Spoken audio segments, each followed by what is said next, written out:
Okay, class, this is the second video for today. Let me double check, make sure this is recording. Yeah, I think it should be. So this is the video guide for week 2. Um, this told you this time's going to pass so fast. It's already week 2.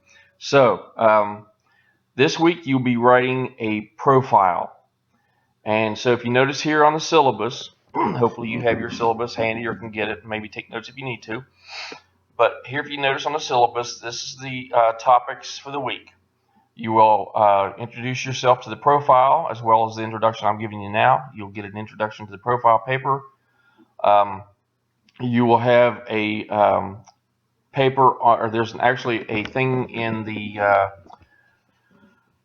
a new video, or not a new video, I'm sorry, rhetorical strategies, ethos, pathos, and logos. There is a PowerPoint on that under on eCampus, which I'll show you here in a second. So it's primarily on ethos, pathos, and logos. But the fourth rhetorical strategy is actually writing style. The way that a person or a writer uses writing style, their style of writing, in other words, their use of metaphors and similes, their use of analogies and comparing things. There's different kinds of things that you can do, like personification, alliterate, all that kind of stuff that's in the way of writing style. Those can actually also help to persuade, right? And that's the whole idea of what you're trying to do with rhetorical strategies, is you're trying to persuade somebody to think something or believe something or do something, whatever it is, right?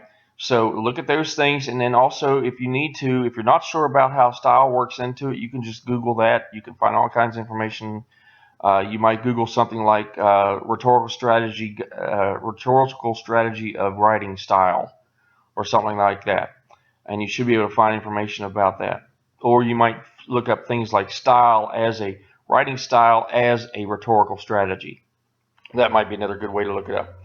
Okay, so and then you got peer review number 1, week 2. Okay, that makes me think I messed up a little bit when I told you guys I'm going to have to go back and fix your grades for week 1, because I just now realized that week 1 you did not have to do a peer review. So that is my bad. I will fix that.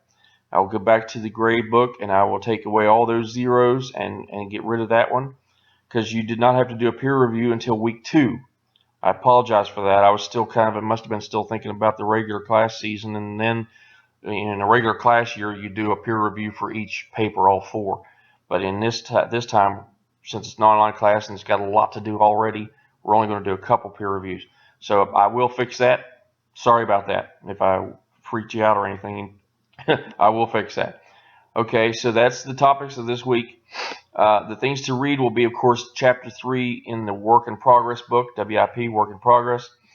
The rhetorical strategies handout that's actually a PowerPoint to look it over, and the sample profiles. You'll have one sample profile in the book, and then you'll have, I think, 2 of them.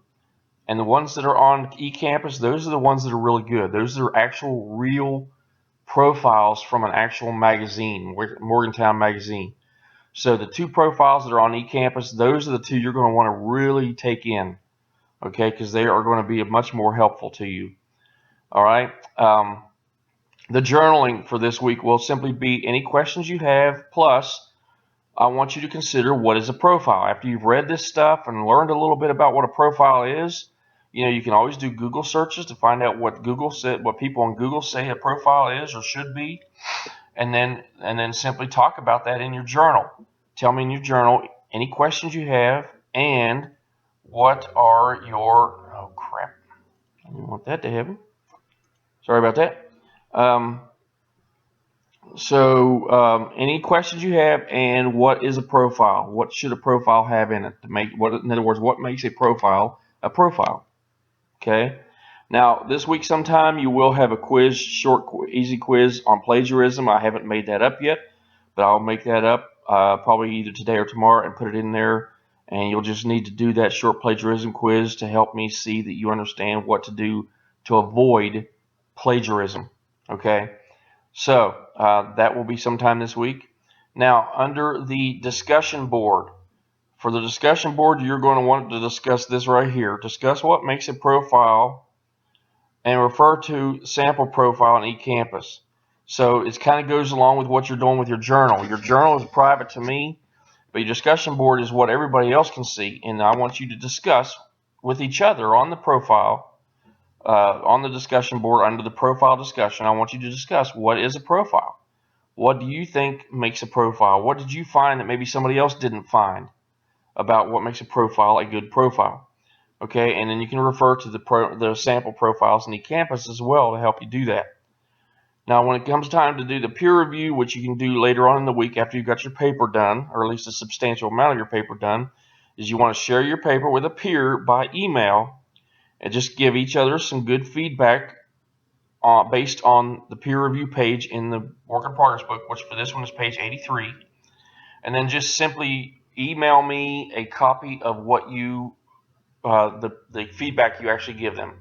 Write it down on the work in progress book here on page 83, which we'll look at here in a second, and then just shoot me a copy of it like you've been doing. Or if you don't know for sure how to do it, you can always just snap a picture on your cell phone even and send it. Any way that you can get it to me to show me you've done it is fine. Okay, by email. And then finally, the exploratory assignments will be the work in progress book assignments from 69 to 82 and 87, and the peer review, of course, 83. And I think that's 83, 84, and 85 actually. So there's like 3 pages to that. So you'll just basically use that as a guide. Okay. Your formal number 2 will of course be the profile itself and the memo. Don't forget that you need to turn in that final for now memo, which in this case is on pages 85 and 86 by Friday midnight. Also, don't forget that your initial writing discussion posting is due on Wednesdays by midnight, and then your discussion commentary, in other words, where you comment on other people's comments, is due on Fridays by midnight. Okay, so don't forget that. All right, so that's week 2. Just focus on week 2. You can also, of course, if you have the time, you can work on things that you didn't get done from week 1, because as I said in that previous video, that anything that you missed during week 1, you can still do it so that you'll have it in your portfolio at the end. You just can't make up the zeros you've already gotten for it. But if everything's in the portfolio, then that'll help make it look better at least. That would definitely make up a little bit for not having gotten it done on time. Because that's really all the zeros and ones are about, is whether or not you got the work done on time and did enough of it to make it count. Right? Okay, so that is week 2. Now let's take a look real quick at the book. Week 2 profile starts here on page 69. So just make sure you understand what a profile is. A profile is nothing more than, let me blow this up a little bit here. A profile is just a in-depth description of a person, place, organization, or event. It helps the reader to see the profile subject in a more complex way, oftentimes uncovering things about that subject, that person or place or whatever, that people don't know. You know, that's kind of the kind of what you want to shoot for, is finding out something about the person or place or whatever it is that you're going to evaluate, that you're going to profile, something about them that most people might not know. Okay?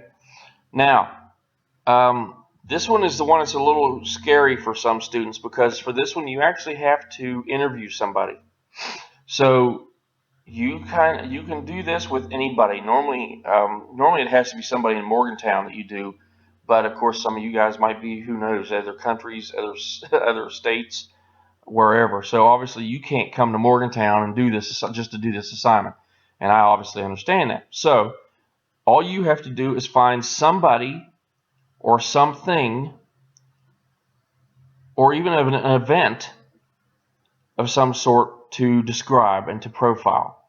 And then you just do a profile based on that.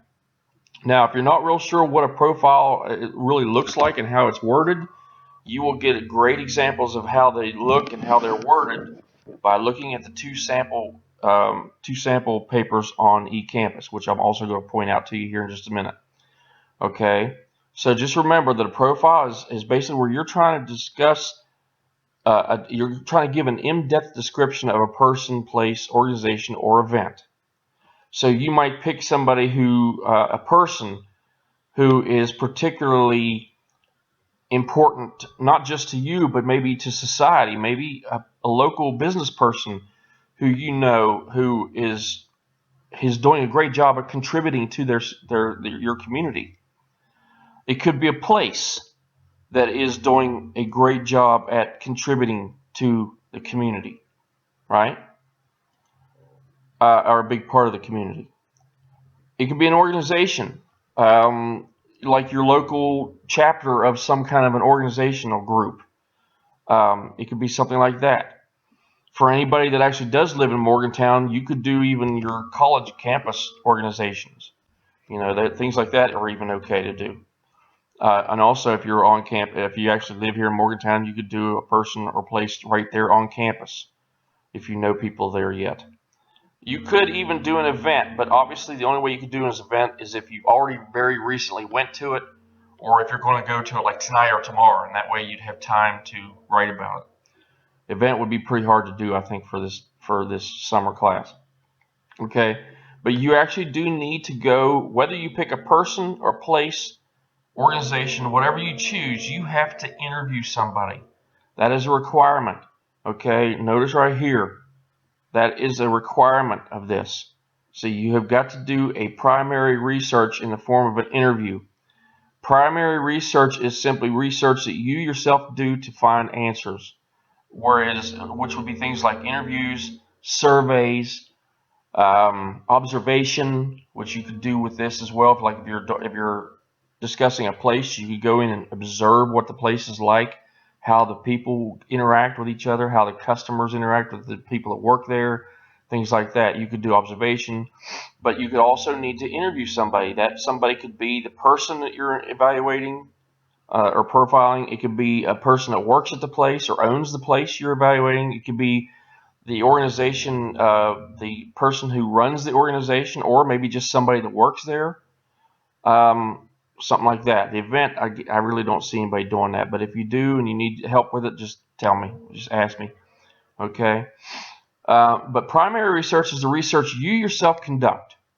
Interviews, surveys, observation, and of course scientists do actual experiments, right? That's primary research. Secondary research is research that you do basically to find what somebody else has discovered.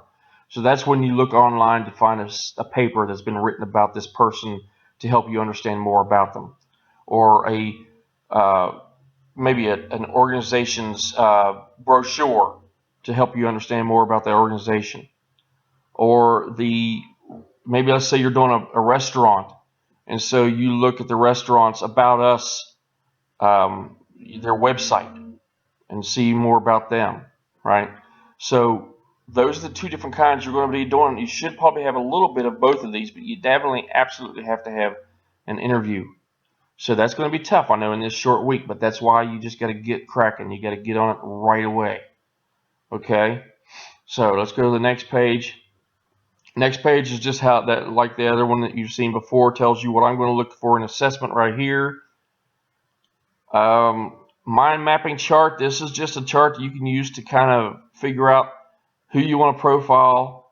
What do you want to profile? A person, a place, an event, or organization. You can mark this out and put organization in there or whatever, and then just fill out these blanks to kind of help you, to guide you as to what kinds of things that you might be able to do. This is like a brainstorming activity to help you figure out who or what you even want to profile. If you already know what you want to profile, just fill that part of it out. Like if you know that you're going to profile a person, you already know who you want to profile, just put I'm going to profile a person, and then just fill this part out, right? So do that one like that. Okay, I don't know why that was all of a sudden so big. Let's see.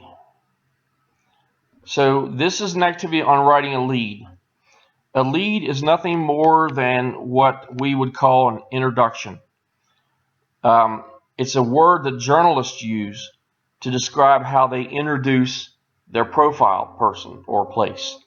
So a lead is basically just the same thing. It's just what journalists call an introduction. And these are the things that it should do. It should capture the reader's imagination, perhaps even asking questions. It should contain some essence of the story. They should have some idea just by reading the lead what it's all about. It sets the mood and tone. Is it going to be a funny story, a tragic story, hard-hitting, celebratory? In other words, the mood should be set right up front in that lead. And then the lead could be short and concise as possible. In other words, maybe 5 or 6 sentences or so, depending on how much you need to do to really introduce your person or place or whatever. Okay. Now the next 2 pages are the different types of leads that exist. So the activity for you to do is to simply read what these different types are, and then write an example based on what you're going to do. Write an example of each kind of lead. So in other words, on these lines, you would write a sample of a summary lead that you might use in your own profile you're going to do. Single item lead would be the same thing here. A sample single item lead that you could use to introduce your topic, your paper. And then there's 3 more on the next page. Cartridge lead, question lead, anecdotal lead. Anecdotal just means storytelling. So that's just a lead that basically uses a short story. Okay. All right, then you have this activity on page 74, reading like a writer. You just want to fill this out because this kind of gives you an idea and helps you to figure out what your purpose will be, who you would write this for. Remember to think real world. What's a real world purpose and a real world group of people who might want to read your profile? Consider what kind of an actual magazine that you might be able to get your profile published in. That's what you want to think is real world. Conventions. Conventions just means what are the types of things that you notice in terms of like formatting or content that is typical for a profile. And you should figure that out when you look at the sample profiles in eCampus. Okay, because those are professional profiles from actual magazines. 75 is just the last 2 questions about that. What about the lead? Talk about how your article is going to try to hook you. You could also use one of those. I guess you could even use one of those for this page 74 and 75. You could even, as a matter of fact, it might say, I didn't think to look at this, but it might actually say up here, so it says we've included a sample student profile to help you do this. So you could do this on either one. You could do this on the sample profiles that you have to look at on eCampus or in the book here, or you could do it on what you know you're going to do yours on if you're pretty sure you know what to do, what you want to do it on. Okay, so you can do that on either thing, your own or one of the samples. Now here's the sample profile. This one is actually a pretty interesting sample profile because it will tell you some things about the PRT that you maybe never realized, or of course if you've never been on this campus yet, you might not know anything about the PRT. But the PRT is their system, the transport system that is in Morgantown that kind of has a lot of problems. It kind of sucks a lot of times, for lack of a better way to put it. And this will tell you why. Reading this will help you to understand why the PRT is sometimes so unreliable and so crappy. But anyway, this is not a true profile. And I'll tell you why it's not a true profile. The reason it's not a true profile is because he talks a lot about himself here. He uses things like I this and I did that. I find this, right? He talks about meeting the foreman and talks about his meeting with the foreman, with Mr. Foreman, I mean. In other words, he has himself in this too much, and you should be completely, totally invisible in a true profile. Okay? I'll talk to you more about what that means here in a second when we look at one of the sample profiles on eCampus. But you should be invisible. It should be all about the person, place, whatever it is that you're profiling. All about them and not anything at all about you. Okay? So that's the sample profile. And notice it as a works cited page. You do not want this on here. Your works cited page should have your interview just like this. And then if you have another source that you use, say a website or something, then you should have it on here too in alphabetical order, but not this. You should only have works cited at the top. That's the only thing you should use, okay? So only the words works cited should be up there. This part here, just mark that out mentally. As a matter of fact, I'm going to mark it out on here, on mine.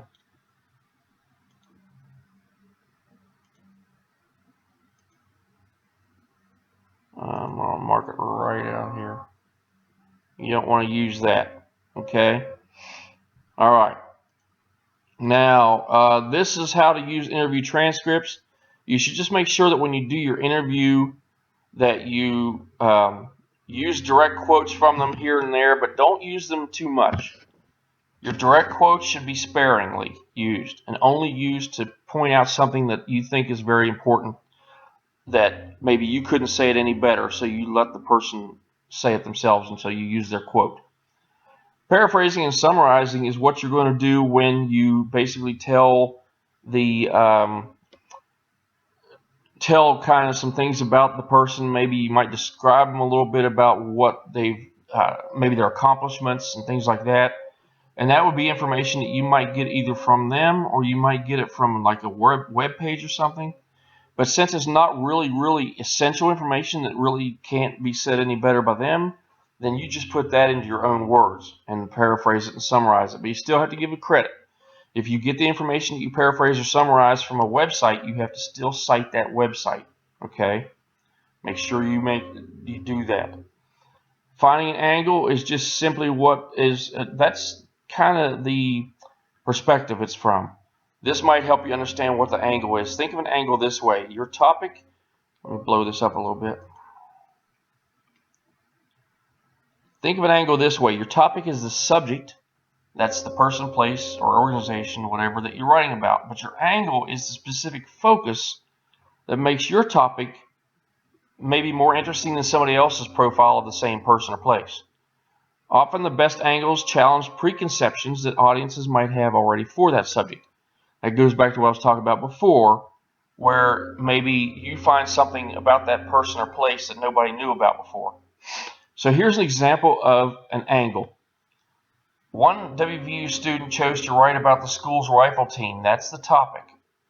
But then their specific angle was that they decided to focus the story on the perspective of the only female member of that rifle team.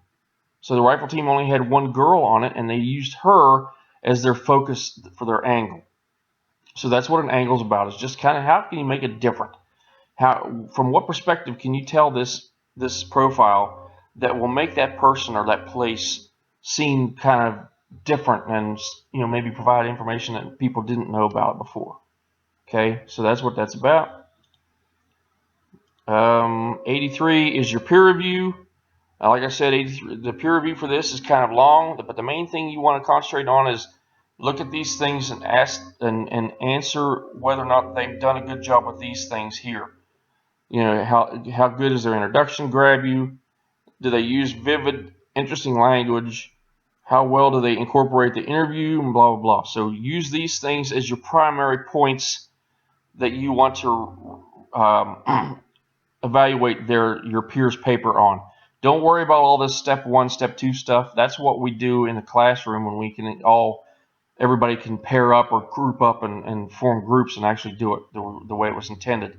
But you all obviously can't do that. So don't worry about all that other stuff. Just consider these points right here, and that'll be good enough. All right, answer these points for each other's papers, and you'll be in good shape on that one. Don't worry about page 84.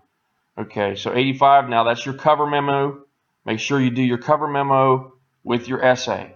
And then on polishing your paper, this one you want to do, this is page 87, actually. So on page 87, this is where you want to consider how you're using your introductory elements and try to work on that. This is also in the Easy Writer. All you got to do is go into the Easy Writer, or you can, there's a site online called Purdue OWL, and that is a very, very good, useful site for this kind of stuff too, for grammar and stuff. So you can either use the Easy Writer, or you can use Purdue OWL and go in and look up introductory elements, and it'll give you even probably more examples than this and more information than this part here does. either in the Easy Writer book or on Purdue OWL. But just remember, introductory elements are those things that kind of introduce a sentence. They always have a comma after them. Like before you go to class, comma, be sure to do this or that. After I got home, comma, I went straight to bed. So those are introductory types of elements, and they feel like an introduction because there usually has to be a tiny pause. You usually feel like there's this need for a slight pause after each one of those elements, right? So just remember that there should be a pause there where these red marks are. That's what the red marks are for.